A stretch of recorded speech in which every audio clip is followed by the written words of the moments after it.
مشروبات بے شمار، صرف ایک مشروب کو حرام قرار دیا، باقی سب۔ فرمایا کہ انما الخمر والمیسر والازلام انما الخمر، خمر شراب، کل مسکر حرام، ہر نشے والی چیز حرام، جو بھی نشہ دیتے ہیں وہ حرام، باقی سب حلال۔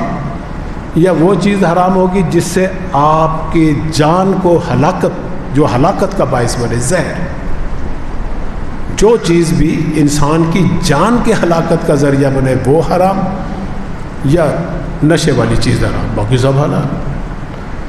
لباس کے اندر دیکھو بے شمار لباس ہے، قیمتی سے قیمتی لباس ہے، سب پہننے کی اجازت ہے تمہیں، سوائے ایک لباس کے، ریشم، وہ بھی مردوں کے لیے،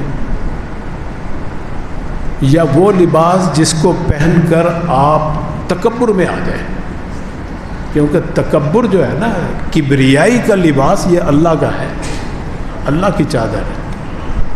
مرد بندے کے لیے زیبا نہیں ہے کہ اس کا بندہ ہو کے تکبر کرے۔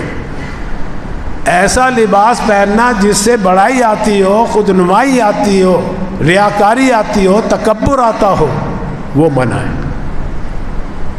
ریشم منع ہے، گولڈ پہننا مرد کے لیے منع ہے، ریشم عورت کے لیے اجازت، گولڈ کی عورت کے لیے اجازت، مردوں کی بات کر رہا ہوں۔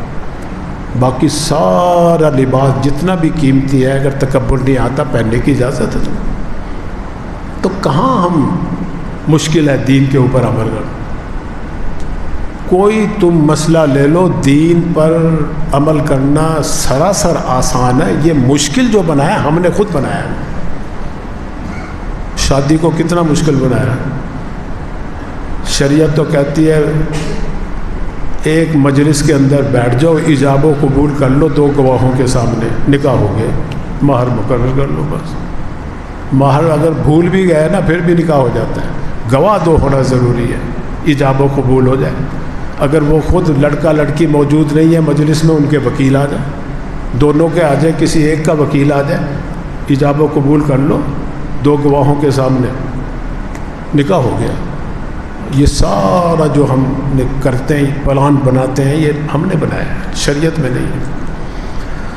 تو بہرحال میں عرض یہ کر رہا تھا کہ ہم اللہ کے حکم کے قیدی ہیں، علم کے بھی، عمل کے بھی، جاننا بھی ضروری ہے، پھر اس پہ عمل کرنا بھی ضروری ہے۔